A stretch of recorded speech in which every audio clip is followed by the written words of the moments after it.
Eu tenho reparado que tem acontecido um fenômeno muito curioso, principalmente na internet atualmente, né? Porque assim, a gente vive numa época onde a gente tem muita informação disponível o tempo todo sobre vários assuntos, inclusive sobre o emagrecimento, né?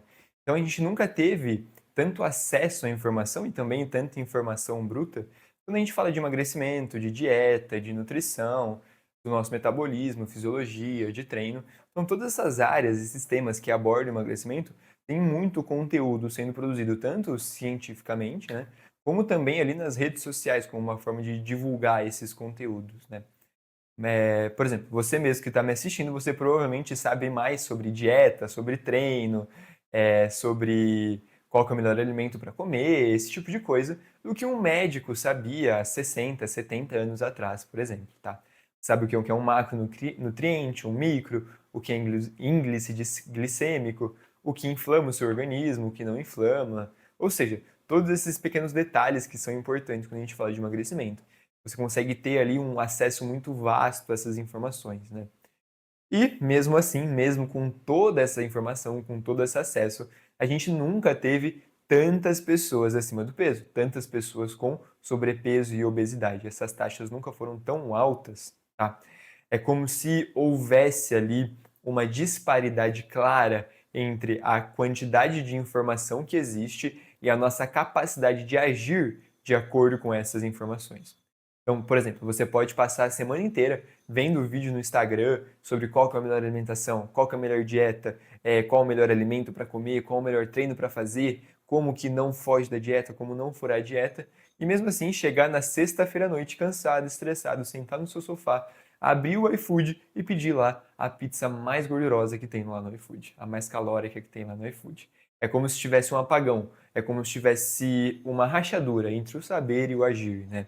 Basicamente, então, você sabe que pedir a pizza mais calórica do iFood não é a melhor coisa a se fazer, não é o melhor que você deve comer, principalmente pensando na sua saúde e ainda mais quando se fala de tentar emagrecer, né?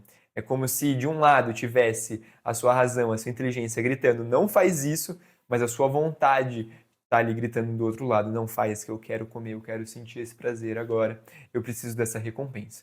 Aí você vai lá, come e 5 minutos depois você está super cheio, se sentindo mal. E pior de tudo, agora você sabe que fez algo errado, né? Aquilo começa a pesar em você, não só no estômago, mas também na sua consciência. Você fica com a consciência pesada. Se pergunta por que você fez isso mesmo sabendo que não deveria.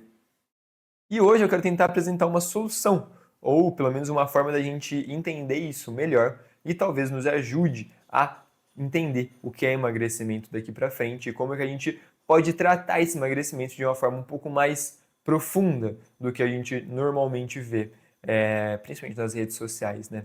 Então, a gente consegue definir, identificar de forma clara que o problema muitas vezes não é falta de informação, tá? É claro que as informações elas precisam ser adaptadas à realidade de cada aluno, de cada paciente, mas a gente não tem falta de informação na maioria das vezes. Na maioria das vezes as pessoas têm muita informação e no meio dessas informações acabam se perdendo até. Mas esse não é o tema. Vamos lá. A gente não precisa necessariamente de mais informação para conseguir emagrecer. O que a gente precisa é conectar o que a gente sabe que deveria fazer com a nossa ação de fato. A gente deveria fazer isso daqui como se fosse uma coisa só, como se fosse uma linha contínua, um fluxo contínuo. E é isso que a gente não tem. A gente tem uma disparidade, uma rachadura entre essas duas coisas. E o nome dessa desconexão é a falta, na verdade, a causa dessa desconexão é a falta de uma virtude específica, que é a mãe de todas as virtudes, tá? Então, fica comigo até o final que eu vou te contar qual é essa virtude, beleza? Mas antes disso, vamos tentar aprofundar um pouquinho mais sobre isso, sobre essa desconexão que existe entre o saber e o agir, tá? Então, a gente precisa ter muito claro na nossa mente que a teoria, ela vai guiar a nossa ação, tá? Mas que ela não necessariamente é a própria ação.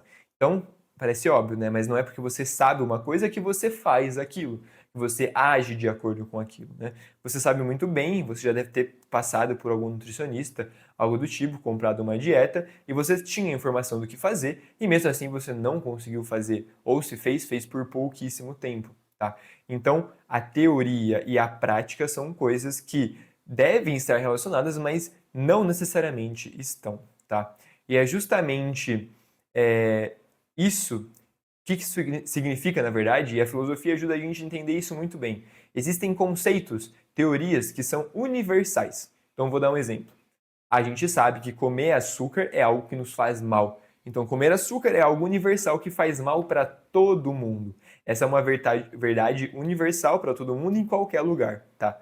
Mas a nossa vida, ela não acontece de forma universal para todo mundo ao mesmo tempo. Não.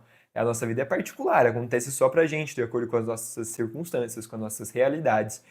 Então, o segredo ele está em como aplicar este conceito universal à nossa realidade particular. Então, como que na sua vida hoje particular você deixaria de comer açúcar? Você sabe que comer açúcar faz mal, mas como que você coloca isso em prática dentro da sua vida? Essa é a questão, e é isso que essa virtude vai ajudar a gente a fazer, tá? Então, por exemplo, você sabe que comer açúcar vai te fazer mal, mas quando você está em uma festa, como que você age diante disso? Quando você está numa festa de criança que tem um monte de doce lá, como que você pode agir? Tá?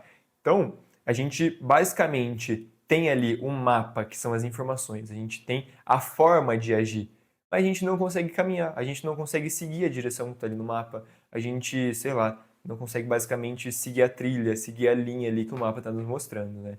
É como se a gente tivesse com o GPS ali ligado e cada vez que ele falasse a gente não seguisse o que o GPS está falando. É basicamente isso, né?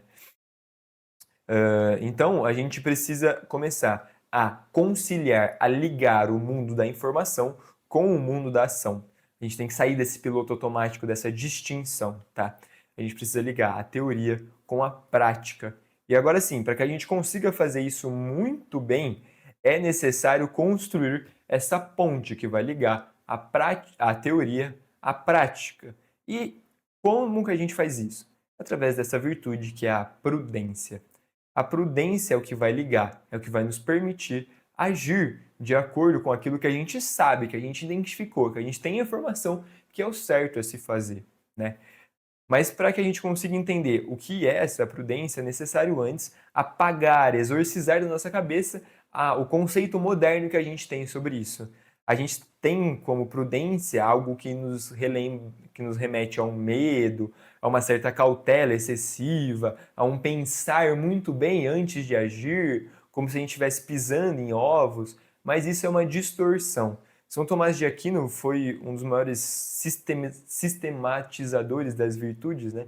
Ele define a prudência como a reta razão no agir. Então, a gente utilizar a nossa razão na hora de tomar uma ação. E a gente precisa discernir isso muito bem. Não é apenas pensar excessivamente, ficar pensando, pensando, pensando, de forma que a gente procrastina uma ação.